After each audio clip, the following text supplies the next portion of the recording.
The king sat on his throne, legs swinging in the afternoon sun.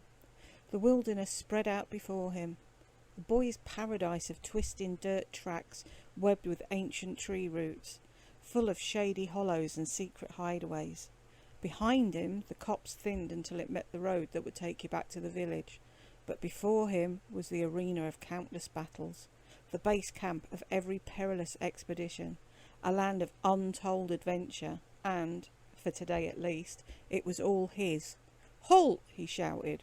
"Who goes there?" The girl looked up at the boy in the tree. Long before either of them had been born, a storm had done its best to uproot it, but the tree was an obstinate one, and it had refused to give up its claw-like grip on the earth. Now it was a twisted and gnarled thing, bent over like an old man. It was perfect for climbing, and the thickest branch dipped in just the right place to form a seat directly above the path. "It's me. Who are you?" "I'm the king, ain't I?" The boy puffed up his chest in indignation. "Now, are you friend or foe?" "Friend or foe?" the girl repeated. "Yes," said the king. It had seemed a straightforward enough question. "That depends," said the girl. There was a rustling in the bushes behind them. "What's happening?" a voice said. A chorus of shush drowned it out. "No, no, no," the king shook his head at the girl. "You're supposed to say friend." "But what if I say foe?" "Well," the king said, fearing that he was losing his grip of the situation, "in that case, everyone jumps out and chases you back to the river." There was a groan from the bush and a head popped out. The face was grubby and the hair was full of twigs. "It ain't an ambush if you tell them," it managed to say, before a hand reached up and pulled it back under. "Silence, peasant!" the king shouted, certain at least that shouting things like that was still part of the game, even if the other events were quickly running away from him. You had to assert your authority if you wanted to stay king for very long. Appeased, the bushes were quiet once more. "All right then," said the girl. "Friend." "Aha!" the king declared, raising one finger to indicate that the girl had been got. "That's exactly what a goblin would say." "Do I look like a goblin?" "Well, the king floundered again. "No, not exactly. But that's because goblins is the master of disguise, right?" The bushes rustled in agreement. "I take it that a goblin would also say that they weren't in fact a goblin." "Exactly," said the king, nodding sagely. This newcomer was catching on quickly. "Oh dear," said the girl, all big eyes and innocent expression. "Then it would seem that we're at an impasse." The king did not know big words and chose to ignore this. "Whatever," he huffed. "You can't come past here till you prove you're a good guy. I'm the king, so you has to do as I says. And I says no dirty little goblins can come in the village, even if they are little girls." A few more heads were popping up now, craning to see who was there and what the delay was. Generally, this game had less talking and more running around and screaming. "Oi, Dylan, knock it off." "That's King Dylan to you," Dylan said, turning to face the dissenting bush dweller. It was his squire, otherwise known as Fred Carson, the butcher's son. "Just give it up, all right," his friend said. "She's not playing with us." "Why not?" Dylan turned back to the girl. "You want to play, right? You have to be a goblin, though. Everyone's a goblin first time they play. You get to hiss at people and do cunning schemes, but you always lose in the end on account of being evil." "I'd like that," the girl said. "She's not playing with us," Fred growled. Fred was bigger than the rest of them, older too. He may have been on the rotund side, but once he picked up enough momentum, it was like having a steamroller after you. And whilst his fingers looked all the world like his father's pork sausages, they made a mean fist. The children in the bushes glanced back and forth, and between the two of them, trying to pick a horse to bag, there was a general shuffling in Fred's direction. King Dylan suddenly felt very exposed. "Why not?" Dylan asked nervously. "My dad says not to mix with folks like her," said Fred. "She's not one of us." "But I'm the king." But Fred wasn't looking at him anymore. He was looking at the girl. "We aren't playing, Dylan. It's time for little witches to go back where they came from." The girl shrugged and turned around, starting her way back down the path. She didn't look upset. That somehow made it worse, Dylan thought. Next moment he was falling out of the tree, Fred yelling at the top of his lungs. The onlookers weren't quite sure what to do. Real fighting didn't happen very often. "Goblin King," a bush voice suggested. "Goblin King," the cry became, and suddenly everyone had joined the skirmish. 5 minutes later, all squabbles outside of the game were forgotten. The goblins had infiltrated their ranks, and there was no time for such trivial matters. It was a good game, although Dylan lost, of course. Her name was Ivy, he found out at school. She lived with her mother in a house on the outskirts of the village. "They were not from around here," said Ben Hudson, the grocer's son. They were, it was widely agreed, bad sorts. "They didn't come to church anymore," which was a telling sign, said Lucy, one of the pastor's daughters, and it meant they were certainly heathens. Ralph Hind, the pub landlord's youngest, said that the heathens could do all sorts of black magic, and that Ivy's mother must have used some black magic to make her husband disappear, because no one knew where he was.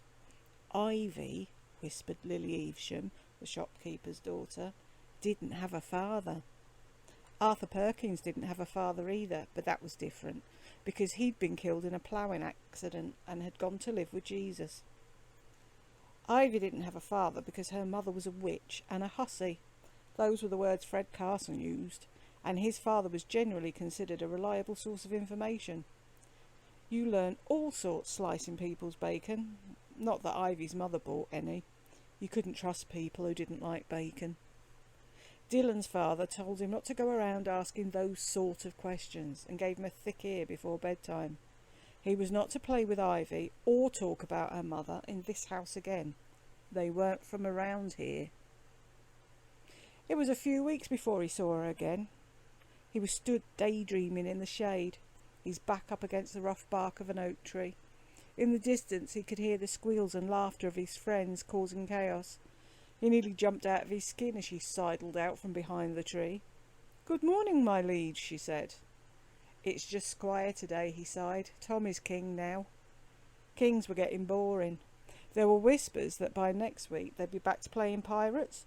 They could steal old bits of wood and rope from their dad's shed and the flag from the market square and build a raft to sail down the river like last year, try and beat the record before it sank. "And how goes the war with the goblins?" "It's boring," Dylan pouted. "I'm guarding our base, see? But we're thrashing them, so it's dead quiet here." "This is your base?" "Yeah." Dylan gestured at the small hollow in the ground behind him, half hidden by the trees. "And that there's the scone of stone or something. If you have that, you win, so I have got to stop anyone pinching it." "Oh," she said, adjusting her satchel. "Only I like to come and sit here." They regarded each other dumbly. Dylan didn't notice the unmasked question floating in the air. "What's in the bag?" he asked, when the silence and her dark-eyed stare got too much for him. "Books," she said. "Like spell books?" Dylan shifted his weight slightly. Ivy tilted her head to one side, face scrunching up as she gave this serious consideration. "In a way," she said. She gave nothing else away. "Where are you from?" he asked. She pointed back along the track towards the river. "Up on the hill," she told him. "But there's nothing past the river," he said, brow furrowing. "There is," Ivy said. "There's my house, and Mr. Lowe's fields, and Mr. Digby's flock, and a few other families." "Nothing much," he conceded, not about to be proven wrong about his own village. "The whole world's beyond the river," Ivy pointed out. Dylan blinked. The village was the world, all the world that Dylan needed.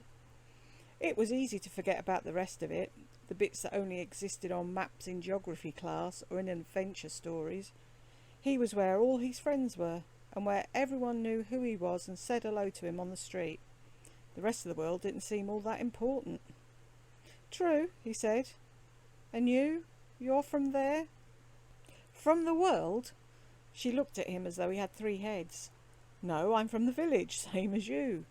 Only," she pointed again, "the other side of the bridge." "Just they say you aren't from around here. Were you born somewhere else?" "Oh yes," she nodded, as though she finally understood his question. "At the hospital." Dylan didn't think that was what they meant. He tried a different question. "They say your mum's a witch," he said knowingly. "Yes," she replied. "You mean that they say that?" "Yes." "Oh," said Dylan. He hadn't expected her to be so upfront about it. If his mum was a witch, he'd have kept it a secret. Ivy rocked back and forth on her heels. "So can I come and sit in your base?" she asked at last. Dylan bit his lip. He looked around, but there was no one there except her, looking up at him with her big round eyes and serious expression. "I guess so," he gave in, "but you can't touch the rock." "That's what I normally sit on." "Oh." If she was sat on the rock, Dylan reasoned, no one could take it. Probably not even Fred could lift the rock if a girl was sat on it, even a small one from across the river. Really, he was just doing his job if he let her in. She wasn't playing with them, so it wasn't like it mattered. "All right then." He motioned her past him with a conspiratorial nod. The game carried on in the distance. Dylan dug his hands into his pockets and leant against the tree to wait. Every so often he snuck a glance over his shoulder, keeping a close eye on the witch's daughter as she read her book of spells. "You'll miss your tea, boy," said Mrs. Hayes from her front doorway. "Your mother'll go spare." "Sorry, Mrs. Hayes," Dylan said in one breath, lowering his head and pumping his arms furiously as he scuttled home. He hurried past the familiar stone cottages with their carefully pruned gardens, up onto the high street and through the market square. He rounded the corner at the butcher's shop, almost colliding with Mrs. Richardson coming the other way. "Evening, Dylan," she said. "How's your mother?" "Fine, Mrs. Richardson," he told her, jogging backwards as he spoke to her. His father worked for her husband. "Hurry along, young man," she waved him away. "Goodbye, Mrs. Richardson." He turned and skipped his way into a full canter. Curtains twitched as he ran past. The sun was quickly disappearing behind the church spire. He could see his house now. His mother stood at the gate, tapping her foot, apron still tied around her waist. It wasn't pirates the following week. Everyone still wanted to play kings. Someone had borrowed their mother's mop so they could try jousting, but it'd been a bit one-sided, what with only being one mop. After a while Dylan grew bored and wandered off. No one seemed to notice. He found himself coming by the hollow without knowing why. Ivy was there, head stuck in a book. "What you reading?" he asked. "A book," she said, then noticed that he seemed to be expecting more from her. "It's about a boy on a desert island." "I thought you said they were spell books." "Oh, they're magical all right. You can go anywhere with a book. Anywhere at all without moving." That did sound like witchcraft. "Are there pirates?" he asked. "I don't know," she said. "I haven't finished it yet." "Mind if I sit with you?" Ivy shrugged. He peered over her shoulder until eventually she sighed and passed the book over to show him the pictures. Palm trees and beaches. And pirates. Witches' books have pirates. Some of the boys were going up to the cottage on the hill. It was for a dare. Someone's brother had seen all kinds of terrifying things in there. Bubbling cauldrons and demon statues with glowing red eyes and severed hands wrapped in spiders' webs. Ivy's mother was a black widow and she worshipped the devil. They were going to take eggs to throw at the windows. Dylan thought it all sounded quite unlikely. Ivy seemed quite nice for a witch's daughter. It wasn't as though they were hurting anyone. He told them what he thought about the whole thing. He went home with a black eye. He never told his parents who did it, but everyone in the village knew. "Been anywhere good?" Ivy looked up from her book, her face as unreadable as ever. He came here every day after school now. That's where she usually was. Some of the boys had tried to tell her that she couldn't have a spot in the forest, that it wasn't her forest to have, but Dylan had seen them off. He wasn't talking to Fred anymore. "To the moon," she said, "and then 1,000 leagues under the sea." "So where next?" "Verona," she said. "You won't like this one." "Oh," he scratched his head. "What happened to the one about the giant? You were just getting to the good part." "I threw it away," Ivy said, turning the page. "Why?" She sighed, closed the book. "It got muddy, fell apart." "Who did it?" he asked, fist balling as he rose to his feet. "It doesn't matter." "It does. I'll fight them for you." She stood in front of him, pushed his arms back down to his sides. "There's no point fighting," she said. It won't change their minds. She met his stare. There was a fierce calm there.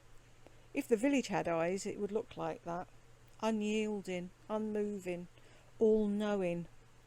Dylan looked away first. "Aren't you lonely?" he asked. "No," she looked confused. "You're here." And then he bent down and planted his lips on her cheek, just for a second. Ivy blushed, pressed a hand to her cheek. The witch's daughter smiled. Dylan felt the stares as he walked back through the village. Old Mrs. Hayes sat in her doorway, as always, rocking on her chair as she knitted, surveying her street. Her father had lived in that house, and his father before his, back as far as anyone could remember. She'd die in that house. "Evening, boy," she said. He could feel her eyes on him, as though she could see ivy on his hands and on his lips. He mumbled some reply, turning red as he spoke. "Strange child," she said, though he could still hear her. Half the village probably heard. He'd do well to stay away from that one. Ivy moved away a few months later. Her mother had given in to the other adults, barely concealed contempt, and taken a job somewhere else. No one would tell him where. Ivy was right. You couldn't fight the village. Her mother had lived here for 8 years, Ivy's whole lifetime. She tried resolutely to plant her roots, but the earth here was poison to newcomers, too full of ancient roots that stretched back for 100 years, without ever touching the outside world. No one understood where Ivy's mother had come from, or the life she'd had, and no one cared to find out either. They weren't from around here. Ivy's family was different, and that was that. Ivy'd shown him the world, and now she'd gone out into it, the only place she could belong. Eventually he stopped going to the hollow to see if she'd somehow come back, returned to the other boys. People started smiling at him again when he walked down the street, but they didn't look as friendly anymore. What once had been comforting now seemed stifling. They knew every inch of him, every secret. They couldn't bear not knowing someone, of not having the clout to tell them who they ought to be. Within a few weeks his friends had forgotten the summer he'd spent with Ivy, and all was forgiven. They played cops and robbers, and cowboys and Indians, but it wasn't the same. Nothing was ever quite the same.